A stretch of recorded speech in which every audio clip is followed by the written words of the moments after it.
딱 이런 거 위에서 딱 해서 위에서 딱 지령이 딱 내려오면 딱 나와야지. 이거 뭐 너희는 아직까지 그걸 하냐? 우리 좀 더 의논을 해야 되고 좀 의견이 분분하다.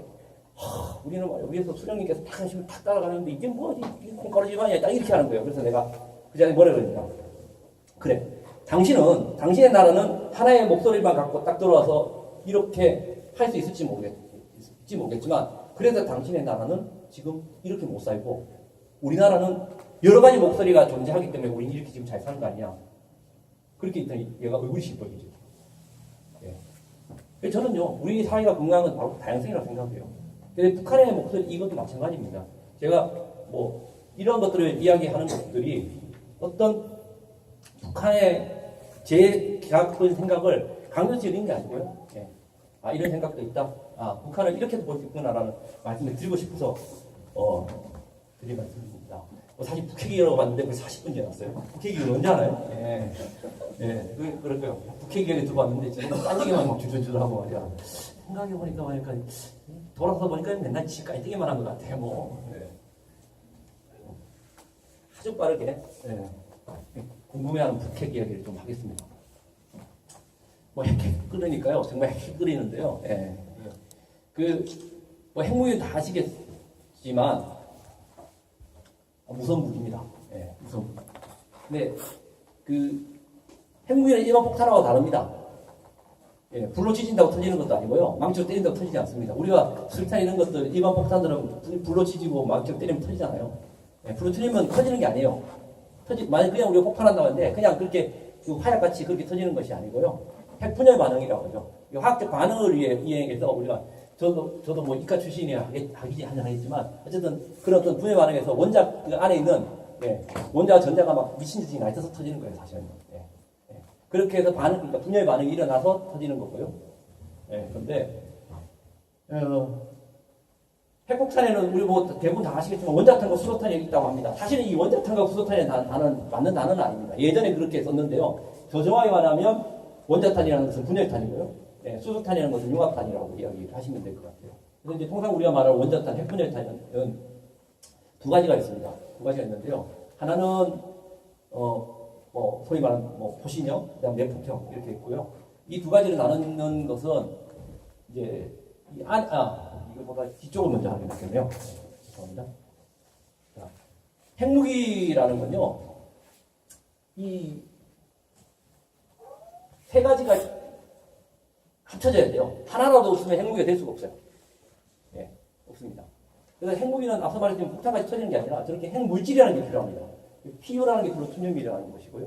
이게 우라늄이죠. 그러니까 플루토늄이나 우라늄이라는 두 가지가 있어야 핵분열 반응이 일으켜서 핵폭파의 반응이 일어납니다.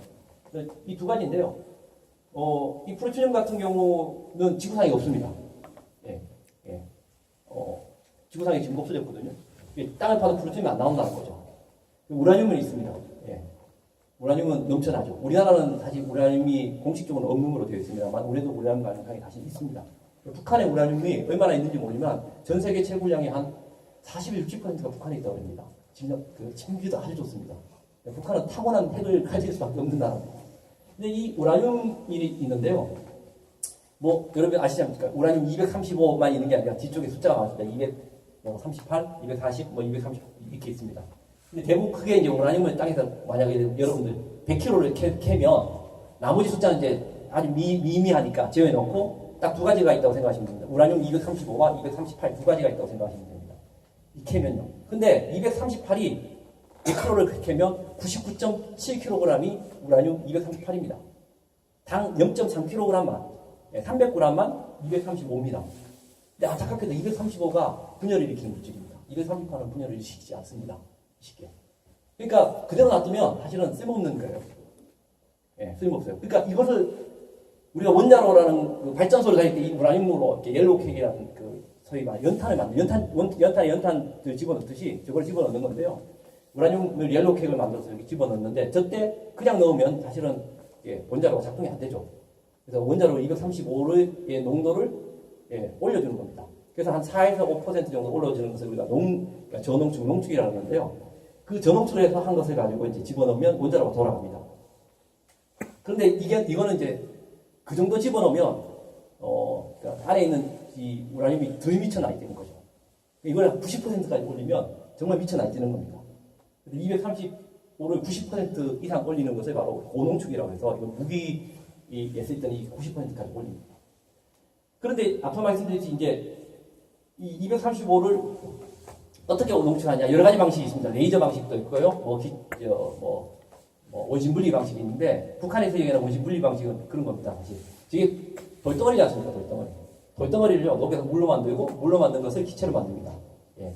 기체로 만든 그 우라늄은요 그 안에는 기체로 만들어도 238이 99.7% 있죠. 그것을 관 속에 집어넣습니다. 막 돌립니다. 막 정신없이 돌립니다. 그러면 어떻게 되겠습니까? 238이 더 무겁다는 건 여러분들 잘 아시죠? 안양고 학생들은 출신들 아실 거예요. 238이 더 무겁습니다. 그러니까 돌리면 당연히 무거운 게 밖으로 이 관 속에 밖에 모이게 되고요. 중간에 235가 모이죠. 그러면 밖에 모이는 것이 조금씩 빼내는 겁니다. 빼내고 계속 우라늄 기체를 집어넣으면 점점 안에 235가 농도가 짙어지겠죠. 그래서 그렇게 해서 농축을 하는 게 바로 원심 분리기 방식의 농축이라고 얘기합니다. 그것을 농축하는 건 레이저로 농축하는 방식도 있는데 일반 북한에서는 지금 원심 분리기 방식을 쓰고 있습니다. 그렇게 해서 북한이 235 우라늄이 있고요. 근데 이 프루토늄이 없다고 말씀드렸는데 이 프루토늄은요 연탄재라고 생각하시면 됩니다. 그냥은 나타나는 게 아니고요. 우리가 아까 말씀드렸듯이 45% 원자로에다가 옐로우 케이크라는 것을 집어넣죠. 우리 연탄 집어넣듯이 집어넣습니다. 북한 같은 경우에는 한 8,000개 관을 집어넣고 우리 고리도 마찬가지로 수천 개 관을 집어넣습니다. 이 관을 집어넣고 태우면요 그 안에 있는 우라늄이 타면서 반응을 하면서 재가 남습니다. 그 재를 수거를 해서 재가 아니라 그 봉을 다 사용이 반응을 하는 것을 끄집어내서 그 안에서 뭐를 추출할 수 있냐? 바로 불충을 추출할 수 있습니다. 그러니까 우라늄 봉을 쓰고 나면 재입니다. 재 속에서 그래서 불충을 땅 속에서 꺼내서 쓰는 것이지만 농도가 저기 나타나서 결국은 뭐를 해야 됩니까? 농축을 해야 되는 겁니다. 불충은 지구상에 없기 때문에 저거를 만들기 위해서는 뭐를 해야 된다? 발전소를 돌려야 됩니다. 원자력 발전소를 돌리지 않으면 저 플루토늄은 나올 수가 없어요. 그 두 가지인데 북한은 두 가지용의 플루토늄을 먼저 했죠. 발전소를 돌려서 플루토늄을 먼저 추출을 해냈습니다. 근데 이것만 갖고 터지지 않습니다. 자, 제가 가장 많이 듣는 질문 중에 하나가 뭐냐면 북한이 핵미사일을 쐈어요. 제일 여러분들이 고민하는 게 뭐냐면 핵미사일이 날아오고 있어요. 서울을 통과하고 있어요. 우리 쪽에서 미사일을 발사했어요. 요격 미사일을 딱 해서 서울 상공에서 맞았어요. 어떻게 되겠습니까? 핵탄두가 터지겠죠? 그럼 어떻게 되겠습니까? 똑같은 거 아니냐. 어쨌든 우리 땅에서 공중에서 핵폭탄이 터지면 다 죽는 거 아니야. 이런 얘기 많이 들으셨죠? 하나만 아니겠냐. 뭐 이렇게 얘기하셨으니까. 어떨까요? 핵폭탄이 터질까요? 안 터집니다. 만약 그렇게 우리가 요격을 해서 핵폭탄이 터지면 정말 신이 있다면 우리를 미워하는 겁니다. 터지지 않습니다. 아까 말씀드렸듯이 망치로 때리거나 불을 붙여서 터지는 게 아닙니다.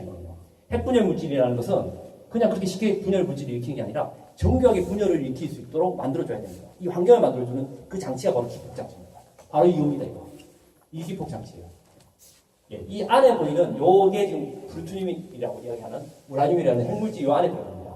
지금 모양을 이렇게 놨지만요. 지구상에서 인간이 만들 수 있는 가장 동그랗게 만듭니다. 가장 구형으로 만듭니다.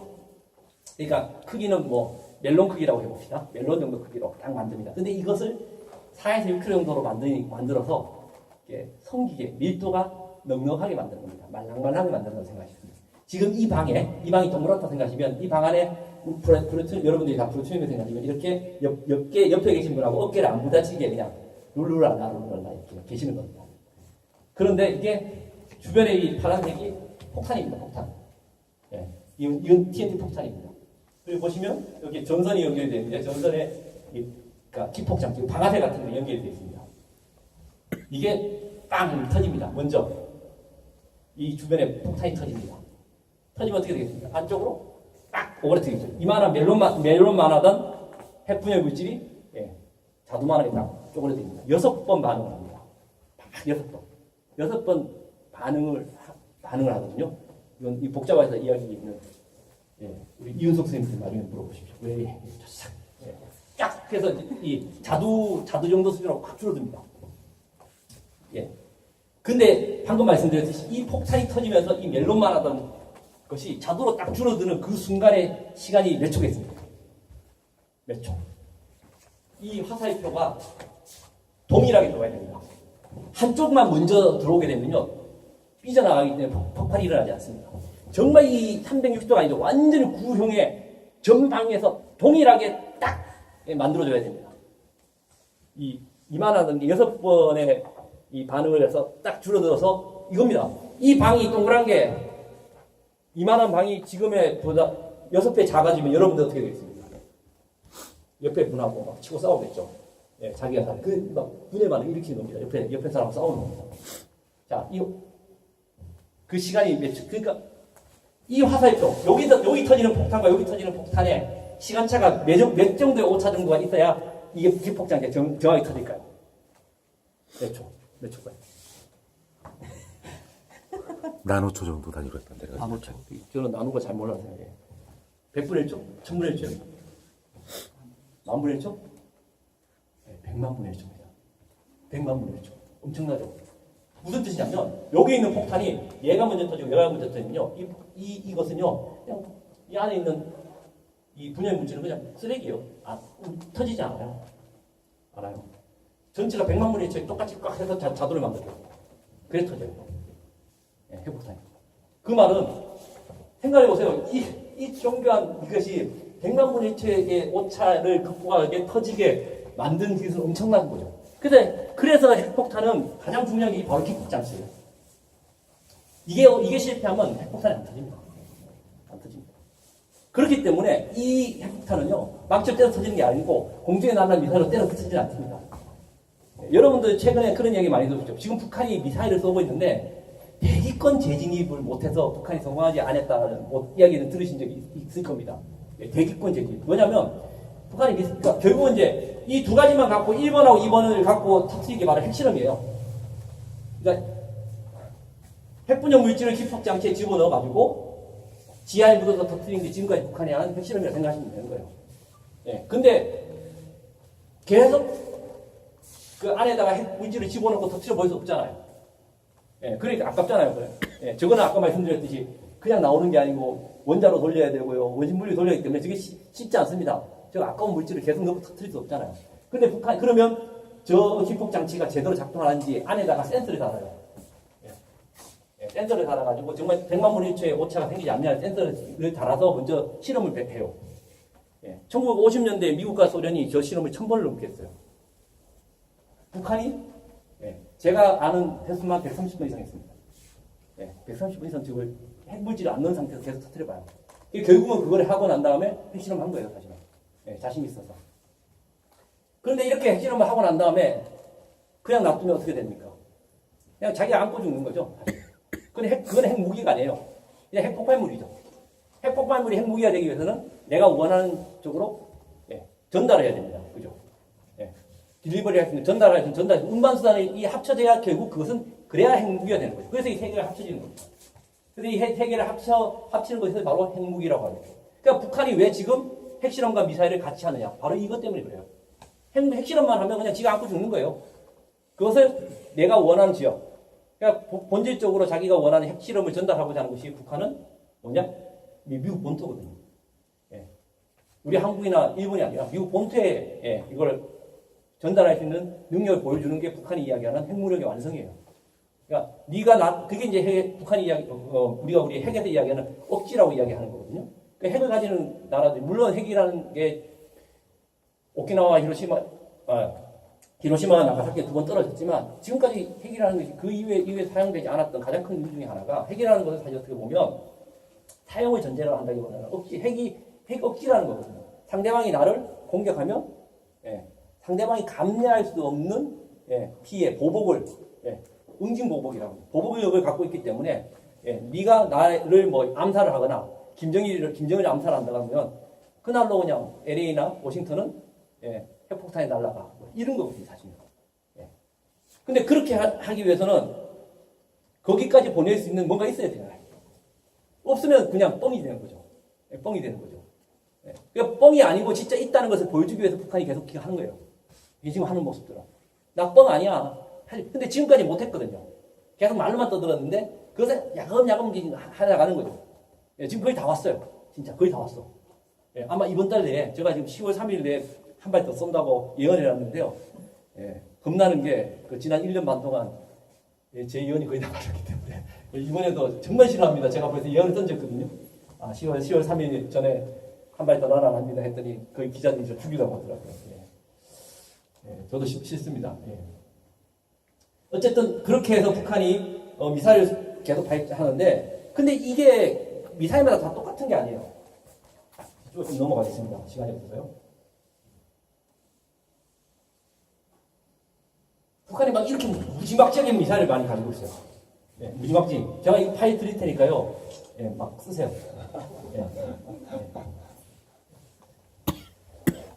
사실 북한이 앞서 말씀드렸듯이 이런 핵을 가지는 가장 큰 이유가 있던 결국은 미국이거든요. 미국을 위협을 하려고 하는 건데요. 그렇게 놓고 보면 이 핵을 전달하는 미국 본토까지, 미국 본토라고 하는 미국 서부 본부를 보내려고 하는데, 얼마 전까지 이게 능력이 없었죠. 당연히 없었죠. 그러고 나니까 미국에서 눈 하나 깜짝 안 하는 거예요. 지난 수년 동안. 핵을 아무리 만들어도, 심지어 트럼프가 지난달에 그런 얘기를 했지 않습니까? 전쟁이 나도 한반도에서 하고 수천 명이 죽어도 한반도에 죽는다.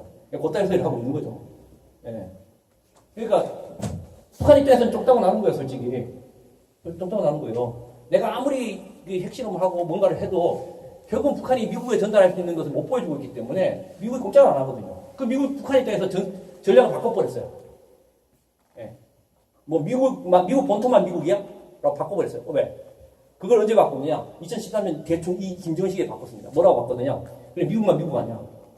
한국에 있는 주한미군도 미국이고, 일본에 있는 주한미군도 미국이고, 괌도 미국이고, 하와이도 미국이야. 그래서 여기 있는 스커드라는 이런 미사일들이 새로 만든 미사일 아니에요. 예전에는 이거 다 재래식 무기예요. 재래식. 그냥 재래식 미사일입니다. 여기다가 북한이 제5차 핵실험을 하면서 뭐라 그랬냐? 모든 미사일에 핵탄두를 띄울 수 있도록 경량화, 소형화, 규격화하겠다. 그러니까 지금은 이제는 모든 미사일에다가 다 꼽겠다는 거예요. 니들이. 미국을 단순히 워싱턴을 바로 공격하는 것이 아니라, 압박하는 게 아니라, 나머지들을 다 이제 인질화 시키는 거죠, 사실은요. 그래서 미국 본토를 응징하겠다는, 그러니까 보복하겠다는 개념도 있지만, 실제 이쪽에는 북한 입장에서 보면 자신들을 할 수 있는, 위협하는 군대가 있는 지역이죠. 을 거부하겠다라는 개념으로 확대를 시킨 거예요. 그러니까 핵의 전략을, 핵의 운영의 범위를, 스펙트럼을 확 늘려놓은 거예요. 그러면서 거기서 끝난 게 아니라 야금야금 이제 확대를 시켜서 자기의 마지막까지 가 있습니다. 지금 여기까지 와 있어요. 지금 사실 여기까지 왔죠. 지난 화성 12형 발사한 게 여기까지 온 거예요. 지금. 이겁니다. 북한이 순환에서 2,700, 9월 10월 날 3,700 쐈습니다. 쐈죠. 다음은 어떻게 쏠 거냐?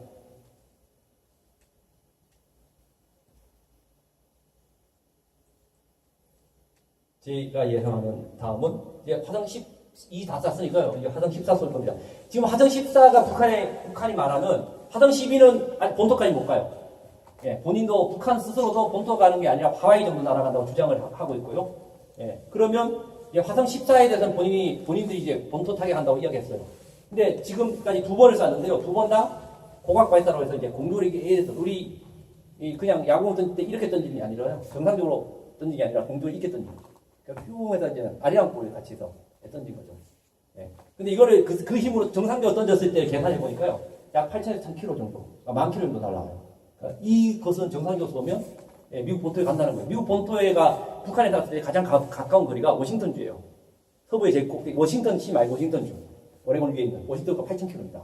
그 밑에 있는 샌프란시스코가 9,000, LA가 9,500 정도입니다. 그러니까 8,000에서 9,000 되면 서부가 아작을 낼 수 있어요. 근데 이게 지금 10,000km 나가거든요. 그러니까 서부는 충분히 다 날아갈 수 있는 거리입니다. 근데 이거를 한 번도 실제 거리로 발사해 본 적은 없어요. 공중으로만 쐈죠. 12는 사실은 처음에 공중으로만 쐈어요. 그러니까 꼼짝을 하니까 이제 11을 정상적으로 쏴버린 거죠. 2,700, 3,000, 이거 2번 쐈죠. 그럼 다음은 이거예요. 다음은 뭐냐? 예, 14를 정상적으로 쏘겠죠. 예. 이렇게 쏘겠죠. 예. 여기 두 개가 떨어지는 거죠. 예. 12가. 예. 아마 저는 조만간 이렇게 14 쏠 거라고 생각합니다. 근데 그냥 쏘는 게 아니고요. 이렇게 쏠 겁니다. 이걸 집어넣고 쏠 겁니다.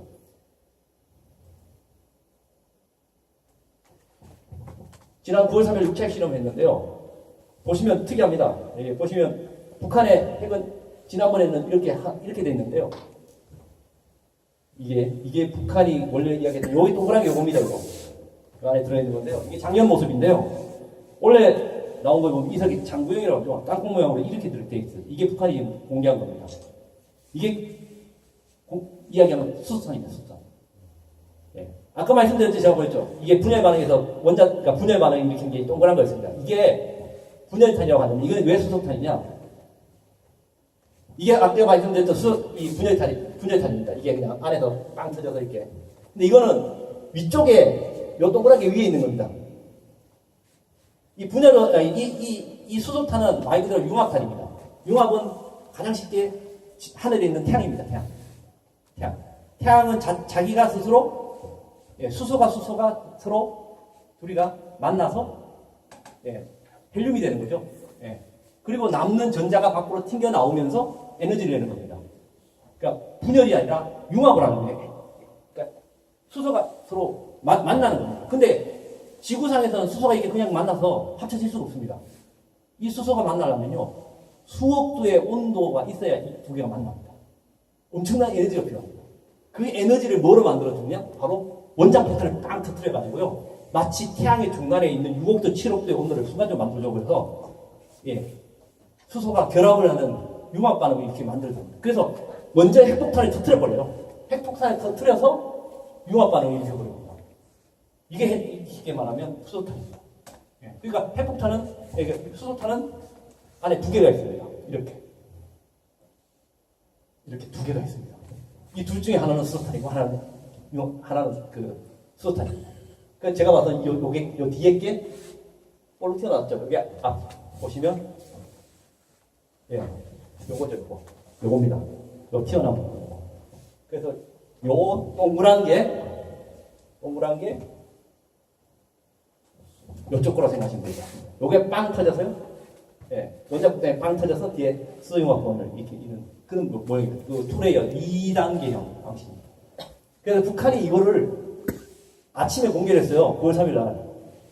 공개를 하고 이거 때문에 막 머리가 아프고 있는데 12시에 이걸 핵실험 해버린 거예요, 사실은. 그날 아침에 이걸 그림을 보여주고 난 다음에 바로 12시에 폭탄을 터뜨려버립니다. 근데 요 뒤에 보시면 잘 보시면 뭐가 하나 보여요. 그림을 보이는데 이거를 확대를 해보니까 이렇게 나와요. 확대해보면 글자가 나옵니다. 화성 14형. 요거는 화성 14형 핵탄두다라고 딱 뒤에 적어놨어요. 그리고 여기 이제 탄두 모양이 나오는데요. 요 탄두가 자세히 보니까 요 모양하고는 다르죠. 뭐하고 똑같으냐면요. 요거 모양은 다릅니다. 화성 12형하고 다릅니다. 왜 화성 12형 모양인데요. 요게 12형인데 화성 14형 모양하고 똑같습니다. 결국 화성 14형 탄두예요.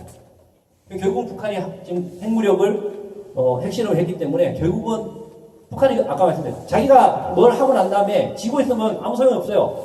그는 우리가 뭐 철학 용어로 쓰면 실존이라고 그러죠. 뭔가 존재한다는 거잖아요. 존재하는 거로서 아무것도 의미가 없어요. 실존이 뭐로 바뀌어야 돼요? 실체로 바뀌어야죠. 그러니까 실존이 실체로 바뀌는 모습을 보여주는 거예요. 12도 실존으로 갖고 있다가 실체로 바뀌었고요. 이제 그러면 핵실험 하면 아까 말씀드렸잖아요. 보여주지 않으면 그냥 내가 갖고 죽는 거예요. 그럼 육체 핵실험을 했고 화성 14형을 통해서 날려는 보내는 모습을 보여줌으로 인해 그 위협은 그냥 실존하는 게 아니라 실체하는 미국의 위협이라는 걸 보여주는 거죠, 사실. 그래서 저는 이 다음에 이거라고 합니다. 지난번에 12 발사나 다른 걸 발사할 때도 저는 똑같이 해석을 했어요. 북한이 합리적이기 때문에. 앞서 말씀드렸지, 미친놈이 아니고, 합리적이기 때문에 북한이 11에서 쓸 거라 생각을 했습니다. 이것도 마찬가지입니다. 딱 합리적인 이 논거를 가지고 해석을 해보니까 다음은 이거예요, 사실은. 근데 재밌는 게 북한이 어제 리용호가 그랬지 않습니까? 리용호가 어제 리용호라고 외무상이 있습니다. 외무상이 뭐라 그랬냐면 태평양상에서 수소폭탄 실험을 하겠다 이야기했어요. 예, 맞아 떨어지죠, 사실. 할 것 같아요. 예. 자, 그런데, 자, 마지막으로 이야기를 드리겠습니다. 뒤에 해법 이야기 하나 드리고요. 그러니까 결국 북한이, 이게 이제 해결이 안 되는 것 중에 하나가 뭐냐면, 대기권 재진입이라고 합니다. 왜냐면, 북한의 미사일이 나갔다가 들어올 때, 보시면 알겠지만, 앞쪽으로 좀 보시면 알겠지만, 이게 미사일인데요. 예, 남자분은 대충 아시겠지만, 이 미사일 전체가 떨어지지 않아요. 이 탄도미사일은. 예, 여기 불이 붙어 있는 이 부분은 엔진과 여기 있는 거 다 연료입니다. 이게 날아가다가, 예, 이거는 떨어져 나고, 요 앞에 있는 꽃갈콘만 떨어지는 거예요, 사실은요. 예. 미국까지 날아가면 40분 날아가요, 이게. 40분. 40분 중에서 엉덩이에 불이 살아있는 기간은요, 단 5분이 채 안 됩니다. 예. 35분 동안은 꽃갈콘 혼자만 날아가는 거예요. 꽃갈콘 혼자만. 예. 우리가 뉴턴의 운동법칙이요. 예. 뉴턴 운동법칙. 예, 꽃갈콘 혼자 날아가는데요. 이게 우주 공간을 통해서 우리가 지구상에서 100km 이상은 우리가 대기권이겠죠. 우리가, 우주에 나갔다는 우주인들이 대기권 재진입할 때 보면 삼각 이상으로 보면 불이 붙지 않습니까? 그러니까 별똥별들 타잖아요. 대기권 재진입이 일단은 그냥이 아니에요. 온도가 수천도예요. 압력과 진동이 엄청납니다. 엄청나고요. 대부분 지구상에 지금 이 시간에도 엄청나게 많은 별똥별이 떨어짐에도 불구하고 하나도 땅에 들어가는 게 별로 없잖아요. 다 타버리거든요. 그 정도로 대기권 재진입이 어렵습니다. 그러니까 이 100km 이거 대기권 이게 만약 화성 14형이 10,000km 날아간다고 하면요, 1,500km 정도 뜹니다. 공중으로 1,500에서 2,000km 정도 뜹니다. 그러면 엄청나게 높이 떴다가 100km까지 거의 1,400km의 대기권 재진입 기간을 갖고 불덩어리를 견뎌면서 들어와야 됩니다. 앞에 말한 이 꽃갈콘이. 근데 이 꽃갈콘이 정말 단단해야죠. 네, 정말 단단해야죠. 왜? 단단하지 않고 이게 약하다면 그냥 공중에서 별똥별 터지지 다 터져버리죠. 그죠? 터져버리죠. 이게 결국 미사일 쐈는데 내가 원하는 LA든 어디든 도착해야 될 거 아니에요. 공중에 터지면 의미가 없잖아요. 도착을 시켜야 되기 때문에 이 대기권 재진입이 제일 중요한 거예요. 근데 중요한 건 뭐냐? 들어왔다고 성공하는 게 아니에요. 우리가 우주인이 나갔다가 들어오면 대기권 재진입하면 그 캡슐에서 낙하산 펴져서 이제 바다에 떨어지면 건지잖아요. 자, 낙하산이 펴져서 바다에 떨어졌어요. 자, 성공했나요? 그게 성공했다고 그러나요? 아니죠. 아직 모르죠. 왜? 캡슐을 열었는데 안에 우주인이 죽었어. 타서. 그럼 성공한 게 아니잖아요. 그러니까 뭔가 떨어졌다고 성공한 게 아니에요. 성공한 게 아니라는 거예요. 왜 제가 이 말씀을 드리냐? 핵폭탄은요, 땅에 떨어져서 터지는 게 아니에요. 충격이 터지는 게 아니에요. 아까 말씀드린 기폭장치가 정상적으로 작동해야 돼요. 예. 안에 엄청나게 그 정교한 회로도가 조금이라도 손상이 나면, 만약에 예를 들면 어디 LA에 떨어졌다. 그러면 그냥 돌덩어리, 쇳덩어리가 떨어지는 거예요. 그냥. 건물에 쿵 붙여서 그 안에 있는 주변에 아까 그걸 작동하기 위한 TNT가 터지는 거예요. 그 이상이 없어요. 그냥 그리고 한 4km 정도 되는 오염 물질 정도지. 예. 그러면 그 정도 수준이면 건물 하나 부시지도 못해요. 예. 우리가 나가사키 히로시마에 터질 때는 핵은 500m 상공에서 터졌어요. 가장 좋은 것은 핵은 약 지상으로부터 그 정도 수준에서 30km 내에서 터져야 가장 효과가 높다고 합니다. 그러니까 정교하게 그것을 살려서 어느 위치에 공중에서 터져야 작동을 해줘야 돼요. 기폭장치가 작동을 해서 딱 터져줘야 이게 성공한 거예요. 근데 북한이 아직까지 한 번도 그걸 성공해보지 못했어요. 뭔가 나가서 대기권을 재진입한 데까지 성공을 했어요. 근데 대부분 다 바닷물에 퐁당 빠졌어요. 공중에 폭발이 한 번도 없었던 거예요. 그래서 우리가 그걸 보고 이야기하는 거예요. 상상하는 거예요. 아직도 북한은 뭔가 왔지만 안에 있는 기폭장치가 정상적으로 작동을 안 하고 있구나. 안에가 고장이 나는구나. 이렇게 생각하는 거예요. 그러니까 이제 마지막 관문이에요. 북한이 이번에 발사를 해서 제가 이제 여기서 써놨지만 재진입을 해서 이 위치든 어느 위치에서 공중에서 일정 고도에서 빵 터지는 모습을 보여주면 모든 게 다 해결돼요. 북한이 모든 조약이 이제 모든 포징이 다 끝나버린 거예요. 물론 거리상으로 이게 본토를 못 가질 수 있지만 이 정도 날이면 본토는 우습습니다. 아까 말씀드린 이게 지금 워싱턴이거든요. 여기까지가 다 8,000이에요. 그래서 북한이 아마 이렇게 하지 않을까. 근데 이제 가장 겁나는 것 중에 하나가 이제 앞서 말씀드렸듯이 그렇게 폭발을 할 때 안에 그냥 기폭장치만 넣을 것이냐, 핵물질까지 넣어서 진짜 핵폭탄을 터뜨릴 것이냐 문제가 있는데요. 어제 김정은이하고 이용호가 한 얘기 진짜 터뜨릴 것 같은 느낌이 들어요. 근데 그건 거의 미친 짓이거든요. 아무리 여기가 공해상이라지만 여기다가 핵폭탄을 야, 이거는 옛날에 60년대 미국이 하는 이후에는 한 번도 없었던 일인데 그거는 저도 잘 모르겠습니다. 이게 그거는 여러분들한테 화두를 던지겠습니다. 다음에 북한이 정말 이 모양을 보여주면 그냥 빈탄을 쏠 것이냐, 핵탄을 쏠 것인가 여러분들한테 저도 질문을 던지면서 오늘 늦었지만 강의를 마치겠습니다.